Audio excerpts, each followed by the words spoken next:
नमस्कार दोस्तों, आज के इस चैप्टर में वाईफाई एन्क्रिप्शन के बारे में जानेंगे। हम जानेंगे कि हवा में जब हमारा डाटा ट्रांसफर करता है तो ये कैसे सुरक्षित रहता है। इस लेक्चर में हम बात करेंगे कि एन्क्रिप्शन क्या है। ये बिल्कुल वैसा है जैसे हम यहाँ स्क्रीन पर देख रहे हैं। यह एक प्रक्रिया है जिसमें हम डाटा को स्क्रैम्बल करते हैं ताकि केवल ऑथराइज्ड व्यक्ति इसे डिक्रिप्ट करके इसका यूज कर सके। इस उदाहरण में हमारे पास हेलो वर्ल्ड का प्लेन टेक्स्ट है जिसे हम एन्क्रिप्ट करना चाहते हैं और अपने दूसरे साथी को भेजना चाहते हैं। मैंने एक एन्क्रिप्शन एल्गोरिथम इस पर चलाया है। ये हेलो वर्ल्ड ऐसे वर्ड्स और नंबर में कन्वर्ट हो गया। इसे हम साइफरटेक्स्ट या एन्क्रिप्टेड टेक्स्ट कहते हैं जो आप स्क्रीन पर देख रहे हैं। हम एक एन्क्रिप्शन एल्गोरिथम प्लस एन्क्रिप्शन की का उपयोग करते हैं जो डेटा को एन्क्रिप्ट करने के लिए प्रयोग किया जाता है। और फिर जब एन्क्रिप्टेड डाटा डेजिग्नेटेड यूजर के पास पहुंच जाता है जिसे ये डाटा मिलना है, उसके बाद डिक्रिप्शन एल्गोरिथम प्लस डिक्रिप्शन की यूज करके डाटा डिक्रिप्ट किया जाता है। अब जब डेटा एक नेटवर्क के माध्यम से भेजा जा रहा है, चाहे वो इंटरनेट के माध्यम से हो या फिर किसी आंतरिक नेटवर्क जैसे स्थानीय क्षेत्रीय नेटवर्क या कैंपस नेटवर्क हो, वहां भी एन्क्रिप्शन का प्रयोग कर सकते हैं जिसमें डेटा नेटवर्क के माध्यम से यात्रा कर रहा होता है। तो ये था एन्क्रिप्शन का कॉन्सेप्ट। सिमेट्रिक एन्क्रिप्शन को आमतौर पर प्राइवेट की एन्क्रिप्शन के नाम से भी जाना जाता है और इसमें एक ही की का प्रयोग एन्क्रिप्शन और डिक्रिप्शन दोनों के लिए होता है। इसमें भेजकर और प्राप्तकर्ता दोनों एक ही एन्क्रिप्शन कुंजी का प्रयोग करते हैं एन्क्रिप्शन और डिक्रिप्शन के लिए। चलो देखते हैं कैसे काम करता है। मान लो हमारे पास एक व्यक्ति है जिसे बाएं साइड में दिखाया गया है। हम उसे सैली कहते हैं।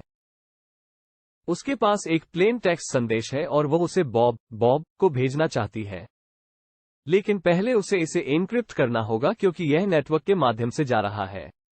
तो वह करेगी यह कि वो प्लेन टेक्स्ट संदेश को लेकर एक शेयर्ड प्राइवेट कुंजी शेयर्ड प्राइवेट की का प्रयोग करेगी, एक की जो बॉब और सैली दोनों के पास है। और फिर जब वो उस प्लेन टेक्स्ट संदेश को लेकर एक एन्क्रिप्शन एल्गोरिथम का प्रयोग करेगी जो शेयर्ड प्राइवेट की के साथ मेल खाता है, तो वह डेटा एन्क्रिप्ट हो जाएगा। फिर वो उसे नेटवर्क के माध्यम से भेज सकती है। मान लो ईमेल के संलग्न फाइल के रूप में बॉब को भेजती है और फिर बॉब जब वो उस एन्क्रिप्टेड संदेश को प्राप्त करता है, वो वही एन्क्रिप्टेड डेटा लेकर उसके पास सैली की तरह वही की होती है, उनकी शेयर्ड प्राइवेट की जो केवल उन दोनों के पास है।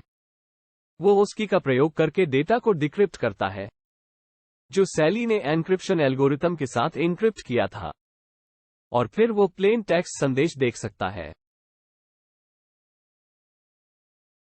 अब क्योंकि दोनों सेम शेयर्ड प्राइवेट की का प्रयोग कर रहे हैं, इसलिए इसे आमतौर पर सीक्रेट की या प्राइवेट की एन्क्रिप्शन भी कहा जाता है।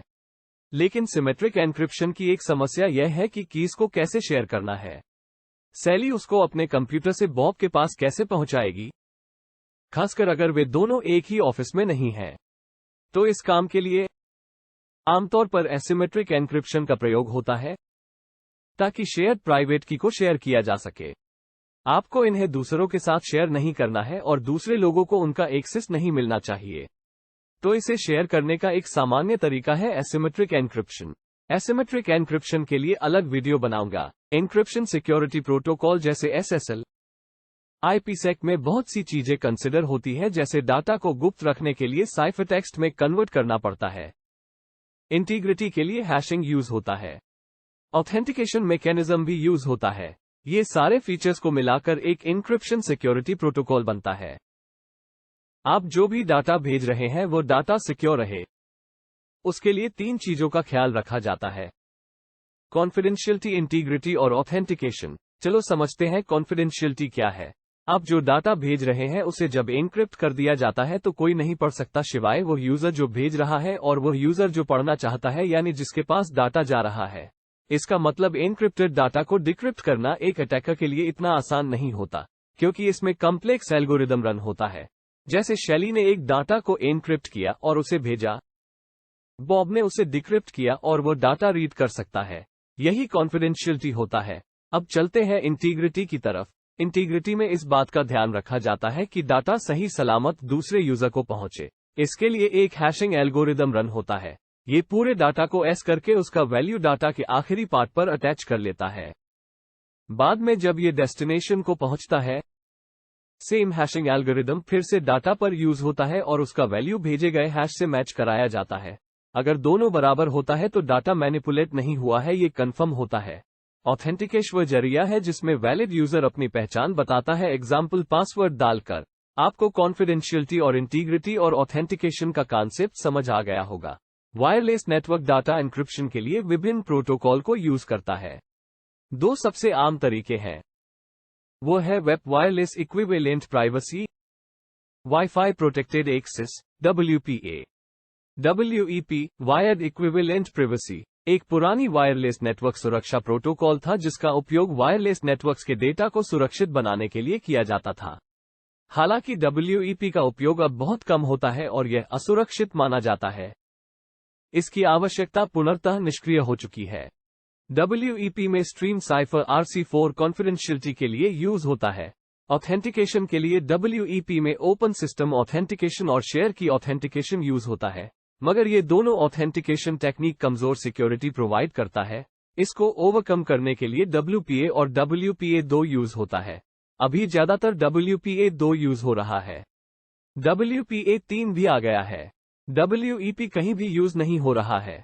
WPA2, जिसे वाईफाई प्रोटेक्टेड एक्सेस 2 के रूप में जाना जाता है, एक वाईफाई नेटवर्क के सुरक्षा को बढ़ाने और डेटा की गोपनीयता को सुनिश्चित करने के लिए डिजाइन किया गया है। यह एक प्रकार का प्रोटोकॉल है। WPA2 अनचेंज्ड 64 या 128 बिट एन्क्रिप्शन की को मैनुअली एंटर करवाता है। WPA TKIP एल्गोरिदम यूज करता है। TKIP को टेम्पोरल की इंटीग्रिटी प्रोटोकॉल कहा जाता है। WPA TKIP वाईफाई नेटवर्क पर डेटा को एन्क्रिप्ट करता है।